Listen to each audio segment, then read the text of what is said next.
సరిగ్గా 3 వారాల క్రితం కేరళ కోజికోడ్‌లో జరిగినటువంటి దీపక్ ఆత్మహత్య ప్రపంచాన్ని లేదా దేశాన్ని ఒక పెద్ద కుదుపు కుదిపేసింది కదా!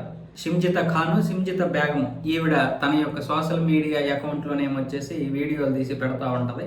ఆ రోజు కూడా బస్సులో తననేదో అసభ్యంగా ప్రవర్తించాడు, అసభ్యంగా తాకాడని దీపక్ మీద కూడా ఒక వీడియో తీసి పెడితే పాపం అతనికి 2 రోజుల తర్వాత ఆ విషయం తెలిసి ఆత్మహత్య చేసుకున్నాడు. చివరికి కేరళ మొత్తం కూడా పెద్ద సంచలనంగా మారిన తర్వాత ఈవిడ పారిపోవడం, తర్వాత పోలీసులు పట్టుకోవడం, అరెస్ట్ చేయడం జరిగింది. కోర్టుకు తీసుకువెళ్ళడం, కోర్టు రిమాండ్ విధించింది 14 రోజులు. ఆ తర్వాత విచారణ జరిగింది. ఈవిడ ఇప్పుడు ప్రస్తుతానికైతే జైల్లో ఉంది. ఇప్పుడేమొచ్చేసి ఈవిడికి బెయిల్ వచ్చింది. అక్కడ లాయర్లు అందరూ కూడా ఆవిడ బయటికి రావడానికి ఈ మహానటి గురించి తీవ్రంగా ప్రయత్నాలు చేస్తే బయటకైతే తీసుకొచ్చారు.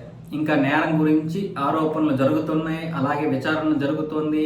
పోలీసులు, కోర్టు అటు ఇటు తిరుగుతున్నారు. లాయర్లు కూడా ఈవిడది తప్పేమీ లేదని ప్రయత్నం చేస్తున్నారు. సరే, మన దేశంలో ఇవన్నీ కామనే. లాయర్లు ఎవరికైనా సరే సపోర్ట్ చేస్తూ ఉంటారు డబ్బులు ఇస్తే.